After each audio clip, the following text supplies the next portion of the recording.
You're listening to the Foreign and International Medical Graduate Show, a podcast to inspire physicians in the process of immigration to the United States and access to graduate medical education. We create meaningful and helpful content that motivates medical students and doctors throughout the world, with the goal of creating a community that supports itself and gives feedback to each other, that stays updated with the most recent tips and advice on how to make it in America and become a successful resident or fellow in the speciality of your dreams. Dr. Alonso Osorio is board certified and residency trained in both emergency and family medicine and will be bringing you 20 years of his personal experiences, struggles, and motivation. We'll be chatting with people like you to talk about the lessons they've learned along their personal path, how to make an impact, and how we can all benefit from it. Also, we'll analyse the current resources available and how to benefit from them. Thanks for joining us. Please enjoy the show. Hi guys, this is your host again, Dr. Alonso Osorio with the Foreign and International Medical Graduate Podcast and Osorio MD. We're back reinitiating our experiential and motivational recordings. Dr. Cyrillo Araujo. Welcome, Cyrillo. Dr. Osorio, I'm a pleasure again to be part of this. Cyrillo, the standards are so high. The way I compare this is being a top player in the professional tour of tennis. I mean, you feel that you belong, feel that you can perform, feel that you can commit and work as hard as they do. And once you're part of that culture and you're within the people and you're rubbing shoulders with the best, there is only an opportunity to probably get the best. And some people don't want to put the effort necessary to get it accomplished. Maybe people say, oh my God, how you get that done? How do I do it? You know what? Nobody told us. Or if somebody helped us, it was just a little bit, but most of the effort probably came from yourself within your own personal motivation. So you made it into the fellowship of Body Imaging Fellowship at Thomas Jefferson University in Philadelphia, Pennsylvania. So that's a how many years fellowship? 1, 2? 1 year. 1 year. 1 year. So let's summarize your career path so far. So radiologist board certified in Brazil. You found a way to initially come to the research fellowship with a research J1. And then you did your adjustment of status while still being here in the United States to get a traditional J1 to do your body imaging fellow in Philadelphia? No. So I did the status adjustment from the B1. Visiting, yes. The B1, B2 from the to a J1 research. To a J1. And then I applied for the waiver for research waiver and I got granted. But because thinking that I would come straight from that research fellowship into a clinical fellowship. But no, because most clinical fellowships, ACGME accredited, they accept people 1 year, 2 years in advance.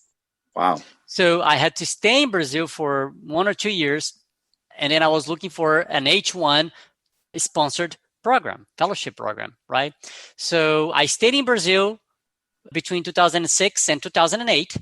I got the acceptance from Thomas Jefferson in 2006, right? Now you see, like maybe towards the end of 2006, they accepted me for the fellowship. Yep. Starting July 2008. Yep. So with the H1 visa. You had a gap to explain there. Yeah. So that gap that I stayed in Brazil, I joined a private practice group in Anápolis, which is a rural area in Brazil, doing everything. Again, from interventional radiology to neuroradiology. And as you know, and doing a lot of ultrasound on my own. There was no sonographer. So I got a lot of exposure and a lot of hands-on on a lot of things in radiology, which helped me a lot. And one of the things that I can tell you that never be afraid of work, because I was the single one. There was nobody else to do what I was able to do. And there was so much work. And I would just dive in and work, and get as much experience from work, and that was my first experience working as a radiologist. And it was very, very rewarding. And then there's another thing. That's when I met my wife. In Anápolis. So that 2-year period was very important. So that 2-year period that I came back to Brazil. You met Carol. I met Carol. Yes, I met Carol. So I met Carol in that 2-year period. And I told her, I would come back to the United States because they're waiting for me there. That was my mindset. They were waiting for me. So it's not depending on me anymore. Does that make sense to you? Yeah, So yeah. I You were had no committed. option to stay in Brazil, even though people were trying hard for me to stay in Brazil, and I said I had already a commitment and I accepted. And I'm very straight on things that I, made decisions. And I made that decision that I want to come here and finish that fellowship, even though I didn't know if I would really stay after that fellowship. Wow. In the United States. And it was in the middle of the crisis in 2008. Financial. The house market crisis. Yes. So it was not very hot here in the United States. It was a lot of businesses were closing. Failing. A lot of the house market was collapsing. So I still made it back, but I had to come back, engaged. Yeah, I bet a Latin American, Brazilian woman wouldn't make that jump across the ocean just to be here with no commitment. So Exactly. That's so funny. So you made the commitment, and I bet you made a lot of money during those 2 years that you were there, and you saved. Exactly. That was it. I saved during that 2-year period. I just saved. I know that before you came in, you had to go to the the American embassy in Annapolis or in Brazil to get your new J1 to be able to cross the border, right? So, like when I did the adjustment of status, that was when I was in Boston. Yes. I didn't have to leave the country. When I came back to Brazil. To exchange the research J1 for the J1 for the waiver. No, I didn't take the traditional J1. I was just the researcher J1. And that was it. And then they expired. When I was back in Brazil, they expired. So I got a brand new H1. Got it. So now you can I went to the embassy. Yes, I went to the embassy in Brazil. They stamped my H1B, visa, and then I was able to come to Thomas Jefferson under H1B. It's giving me goosebumps because they're so hard to come by. Yeah, it was like, again, preparation meeting opportunity. So they had the H1 visa available at Thomas Jefferson, and they were looking for, someone. And again, when I came for the interview, for example, for the fellowship, I was already working in Brazil, and okay, let's go. And I'm going to travel to New York and then go to Philadelphia and do my fellowship interview. So I met one of the attendings that would be my attending, someone that interviewed me, and she really got interested in me, I think, because of my, willingness to work in a group and give my best to the group. And even she called me when I came back to Brazil. She called me on my cell phone and said, "How interested are you? Are you really interested in coming?" And I said, yes. I was working in a hospital, and someone calls me from international, letting me know already that they accepted me. And I was so thrilled that she did that, and I was looking forward to working with her. And when I came to the U.S. to do the fellowship in 2008, she had moved to UPenn. She was at Thomas Jefferson. She moved to UPenn, and I was not able to work with her. Well, but she was another angel in the path. So you finish your fellowship in Philadelphia, and then what goes on? I know that you're pretty busy in between 2006 and 2017, and there is a lot of moving across from big cities, and then you end up in Mississippi. How doctors Cyrillo Araujo makes that move? What led to the move to Mississippi? Okay, back in 2008 again, it was not a very hot job market, right? So, I remember one of the pathways were I need to do 4 fellowships or 4 years worth of fellowship in one institution. Wow. It needs to be in one institution that has ACGME accredited residency program too. Not only the fellowship, but the residency. The fellowships, they don't need to be all ACGME accredited. It was a bonus because that would help me getting licensed in different states in the United States. If you have, formal training under ACGME, that will be good for you. But the fellowships, all of them, they need to be all ACGME accredited in order to fulfill the pathway for the boards. So what I did was, I went to my chairman at Thomas Jefferson Radiology Department. I told her, I need that commitment. And usually they sign a commitment letter. They were going to offer me at least 4 years of worth of fellowship. So that you can change it to the immigration people. So I went to her and she offered me to stay on faculty as an emergency physician or emergency radiologist.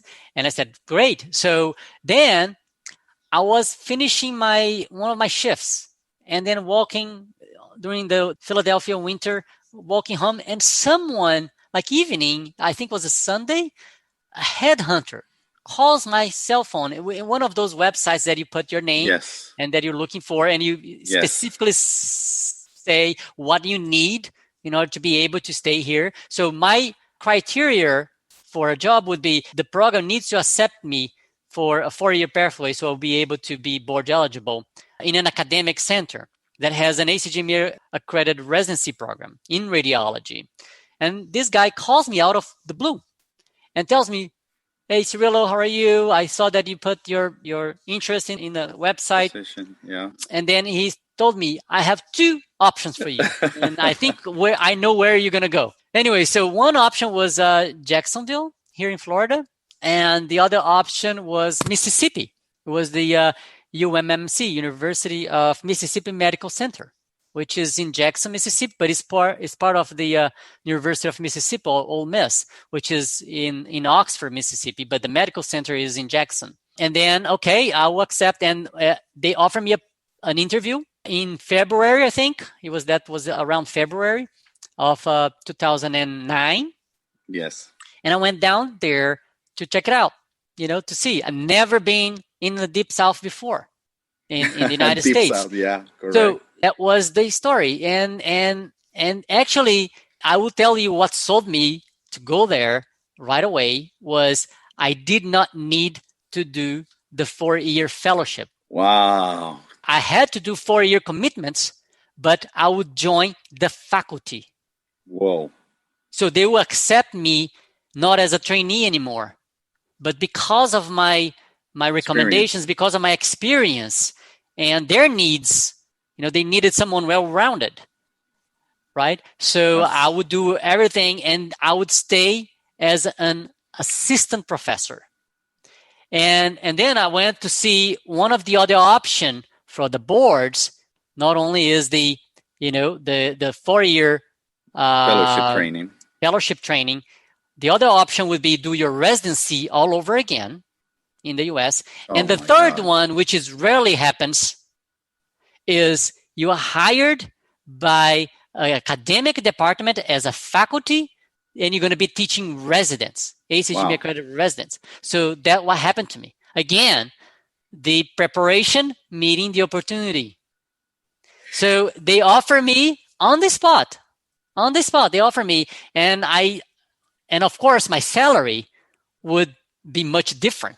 Yeah, much less. If I would do the fellowship versus the faculty. Yes. I would be a full paid employee of the university and not a fellowship trainee at the university. So 50,000 versus 250K or whatever you make in teaching. Yes. So that was, and I said, I can't say no to that proposal, right? So I would be teaching residents, which I loved. And one of the reasons for that was when I was training in Brazil, it was a heavily academic place.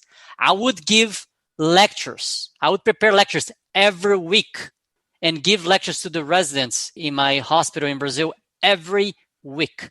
So I was used to that pace, and not in English, but then I was more, let's say, used to the system and everything after finishing my fellowship, my clinical fellowship.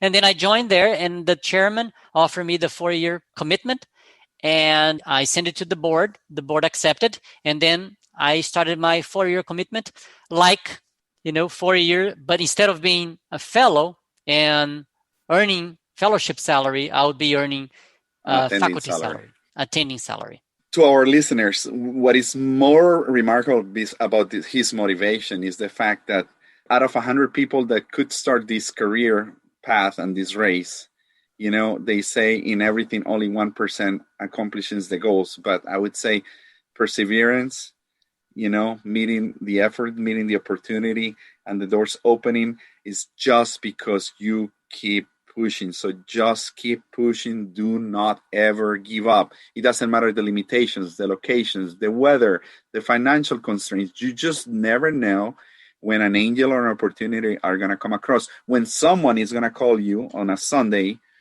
after finishing your fellowship, asking for a position in Mississippi that is going to actually grant you the opportunity to bypass 4 years of training to become a faculty for 4 years, fully paid in the deep south of the United States. That's just mind-blowing, absolutely crazy. And that's why I found your whole pathway really interesting to be shared, because people are not willing to make the commitment and they're so afraid. What if? And that fear never leads you to really take the risk, like what I'm doing right now, just moving across the country to start something new with my family and leaving everything behind. I don't know. But I need to explain to you, I moved to Mississippi, but I have to be married this time. She told you that? So you went back to Brazil, America at all, and came back to Mississippi? Yes. So I came back to Brazil, got married, and I brought Karen with me to Mississippi. Poor thing. That's so funny. But you probably gave her a good life in Philadelphia. You probably gave her a very good life in Mississippi as well, right? Yeah. So one thing that was very interesting is that, the pace of living in Mississippi is much different than big cities. It's a rural area, a rural state, and it's a hospitality state. It's a hospitality state. They are very welcoming folks there. And the other thing is the sense of community.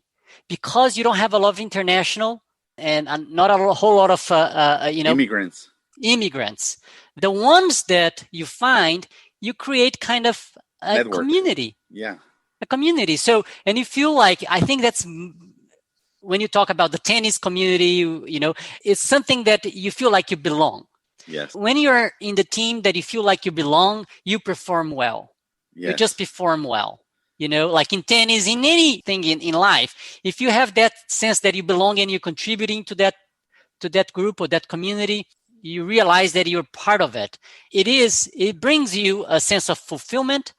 And that's what brought me that sense of fulfillment in Mississippi. And it was a slow pace. I was able to have my 3 kids there. Cute. My wife still, to this date, talks about Mississippi and how of a good life we had there.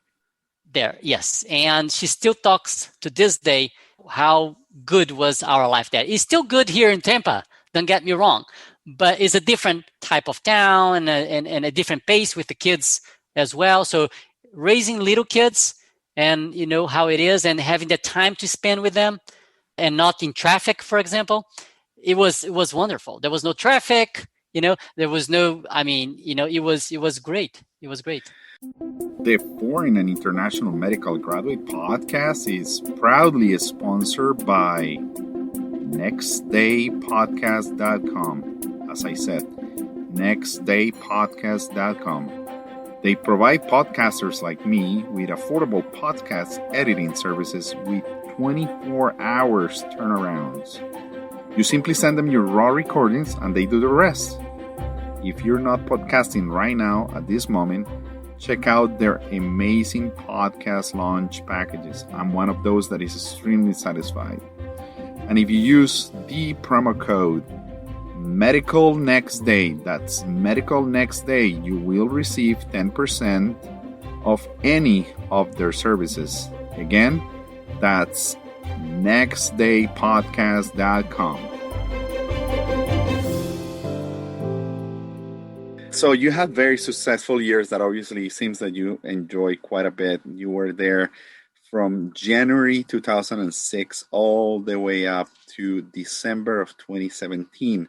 What led to the move to Tampa? What motivated you to be closer to an airport rich in Brazil, to an ideal job, the combination of private versus educational? I don't know. I was in Mississippi when I finished my fellowship in 2009. Yes, sir. I started there in August 2009, and I left Mississippi in 2017. So now I stayed there. I was really happy there.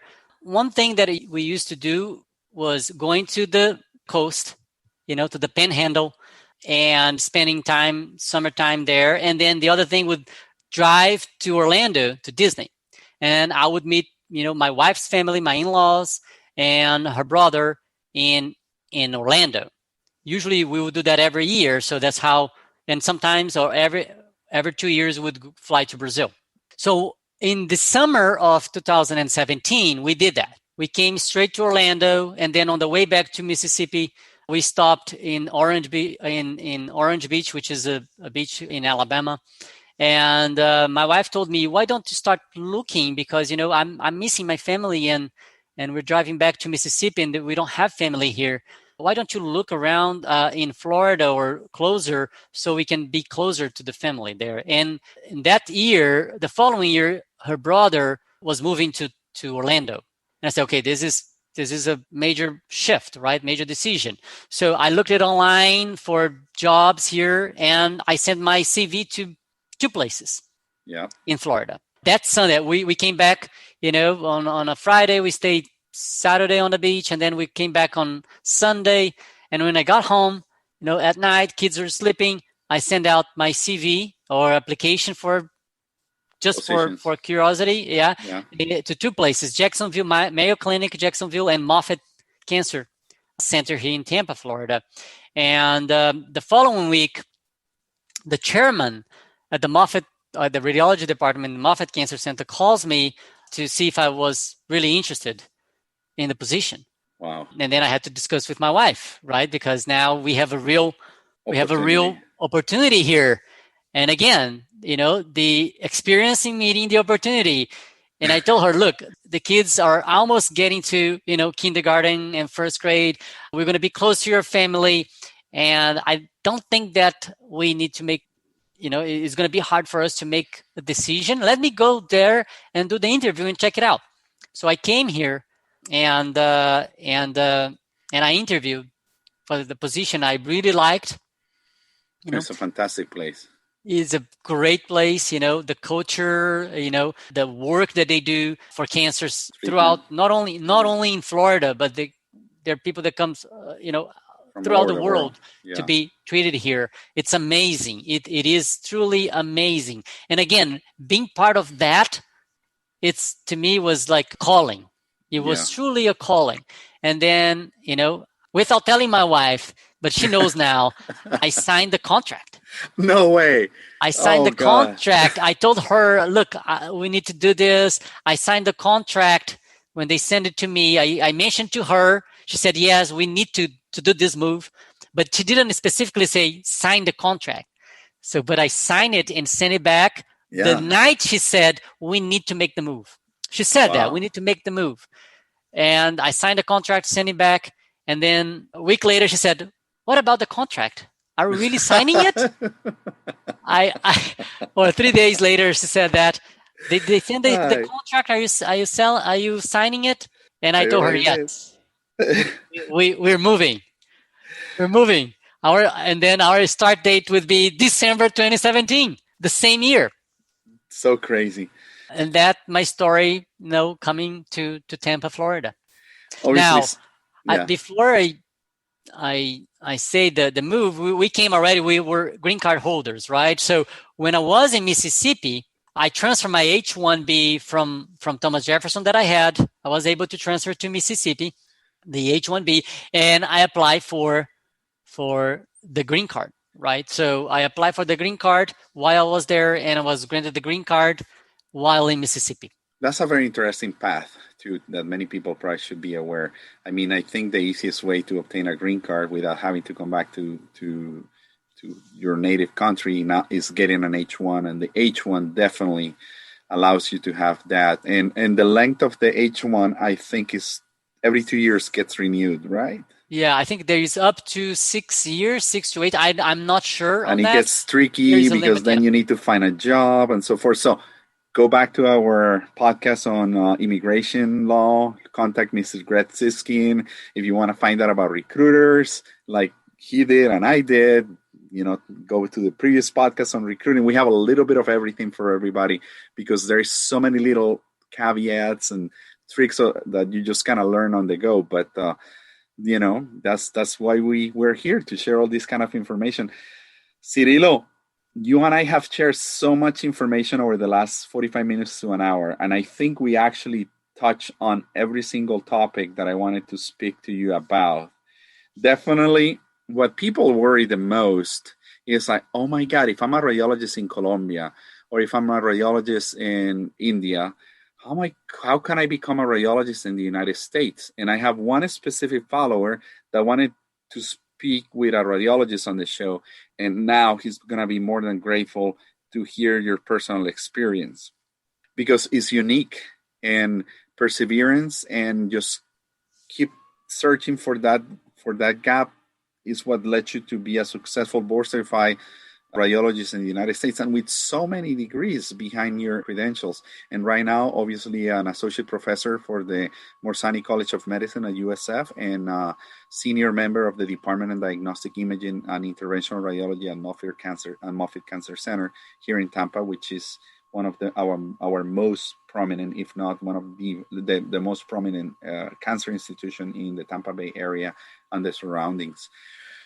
Anything else you want to tell anyone that is right now in Brazil, India, Australia, the Middle East, South America, the Caribbean, Canada, that should know, or would be your tip of advice if they want to become a doctor in the United States? Yes, I would tell them, to never give up. Have a plan, because, each individual is different. You have your own, family, your own, financial situation. You need to have a plan.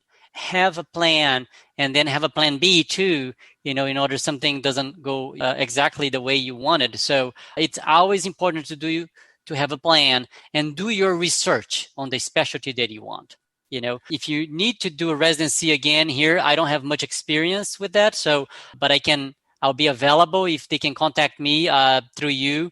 Please tell them to contact me through you, and I'll be more than happy to help them with the pathway after you have a board certification on your own country. Never give up. Grit, it's very important. Perseverance. Be really, really willing to do the job. Take all the opportunities. Take all the opportunities that are offered to you. So you're going to open doors. You're going to find stuff that you would never have found if you haven't, taken the chance. So take the chance to do that. And help me here. I read a book that as we get busier in life, you have to learn when to say no. But I think there is a time in our lives that we need to say, yes, I can, yes, I can, yes, I can. Because we, as immigrants with an accent coming from a weird country, from a small town, people sometimes just kind of wants to dismiss us because of that, the way we look, the way we speak, the way we talk. We're more colorful, more outspoken. But if you say yes, and commit, I think it makes a difference. So I'm not much of saying no right now. Probably say no because I'm busy to spend time with my family and kids. But back in the days when we had no worries or concern, I didn't give a crap about staying late or working crazy hours or going to crazy towns or small areas of the United States. I didn't care about that. But and always be authentic and with higher ethics. Prove that you're capable of first. Get their trust. Be authentic. Use your skills. Like, for example, okay, I know how to do ultrasound well, because I've learned how to do it well that anybody else can do it here in the United States. So find that niche that you need to fill, and tell them, look, I can do this. Just give me the opportunity, and I will prove it to you that I can do it. And not do it just for doing it. Do it and do it well. Yeah. Do it and do it well. And they will learn that, and they will appreciate they're doing that, and they'll give you a lot of credit for that. Listening to you and listening to me, and I kind of told my own story, but this is one of those conversations that I would like John or your oldest or youngest daughter to kind of listen to, because they don't really have a clue how good they have it these days and what were the struggles that daddy had to do from from Goiânia, Brazil, all the way here to Tampa, Florida. It's just years and years of great perseverance and resilience. Yep. I totally agree. Let's record this, send it to me. I'll when they're struggling to go to college or university, I'll play to them. or if they feel like giving up. Well, Dr. Yes. Araujo is not only a physician, he has other business entrepreneurships going on. He's always so busy, but he comes across as a happy, energetic guy. And this is what we want to communicate. I hope that everybody was able to gather a little bit of advice out of this interactive and dynamic conversation.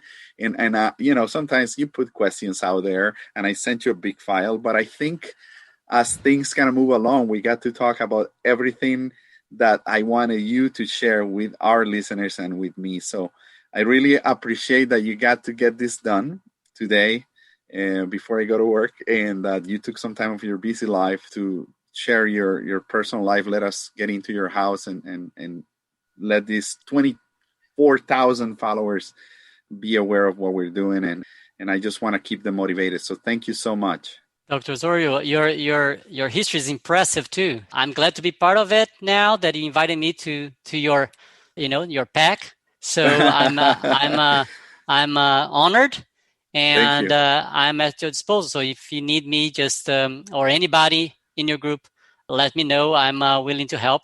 And again, just to let your group know again, it's very important here when you're coming to America to help and to improve the healthcare outcomes in the United States. So we are in need of people, creative people, innovators that can make a difference in the healthcare system. We don't have the best healthcare system, in the world as based on the outcomes. Correct. It's very expensive, but we need to be creative. We need to get people that come here with a different mindset. And I think you reach those folks that come from international. That's our goal. Different countries, that they have a different mindset. They're not part of this mindset when you get in here, and bring new ideas, bring innovation. And I think this is the next frontier of healthcare in the United States, will be the change in how we practice medicine here and how we improve people's life. Well, that was the last question. How we see the future of IVMGs in the United States. Right now, things are looking grim because of all the changes that are happening. Many people are really giving up. They're not having any motivation. But, I think the future is brighter than ever. And I don't think a few bumps on the roads that are influenced by political or pandemic situations should deter us from moving forward and moving along. I think next year and a couple of years from now, when things go back to pretty much essentially normal, I hope you all guys get your ducks in a row and never give up and keep your motivation coming. So leave us feedback, right? Yeah, I agree. I agree with you. Ups and downs in our specialty, in our field, we're always going to have it. We reinvent ourselves. Like in 2008 when I came, it was like very bad too. We didn't have the pandemic just to top to the icing on the cake, right? But it was really bad. The job market was not very good. And I think, as you said, we're in the middle of a pandemic as well.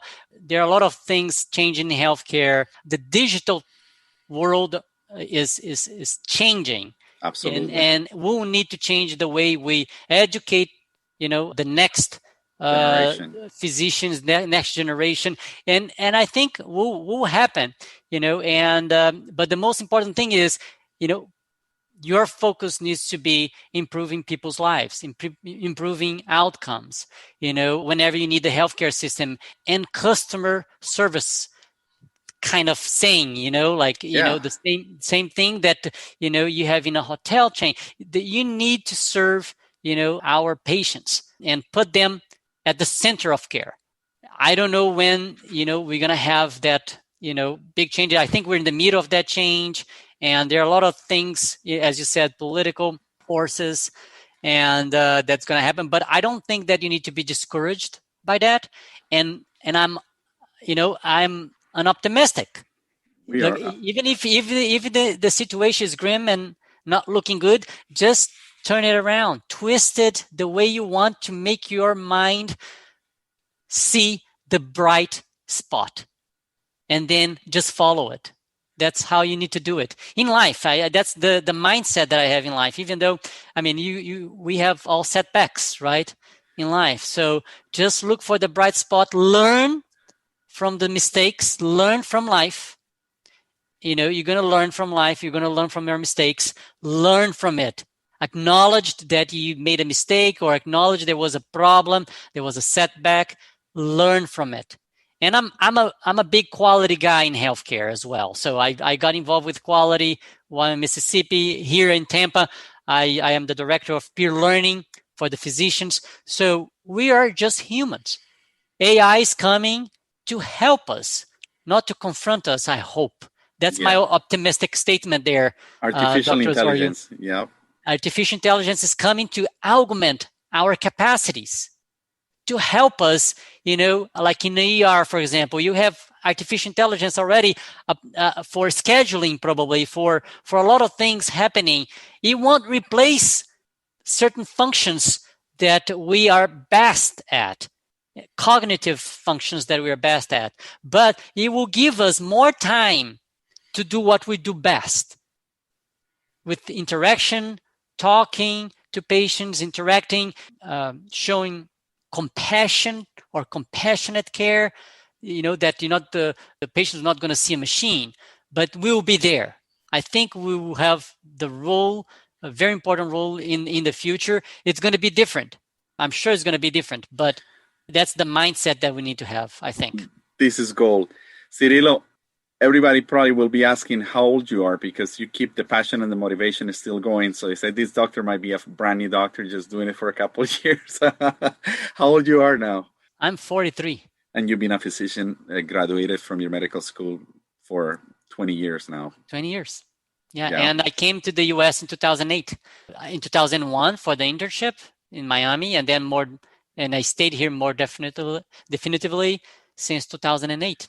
Yep. Well, guess what? I'm super pumped up, super motivated myself. I think I'm going to just have a fantastic day today. Cyrillo, again, thank you very much. You rocked it. And thank you, Dr. Osorio. I'm a pleasure again to be part of this. I'd like also to say a few words about who walks the journey with you or alongside you. It's very important, from getting the right mentor to help you through the process, and having as well a family support, as I am glad and very fortunate to say that I had my wife and kids that supported me throughout my career and is supporting me. So I'm very, very grateful from my previous mentors and my family, especially my wife and my kids. Thank you so much. It's awesome. To our followers, if you want to contact Dr. Araujo, get a hold of me. I'll pass it on the way. So remember, info@osoriomd.com or alonsojOsorio@yahoo.com, and go to osoriomd.com. Keep listening, keep sharing, keep watching, and have a happy 2021. We're going to get over this. Thank you.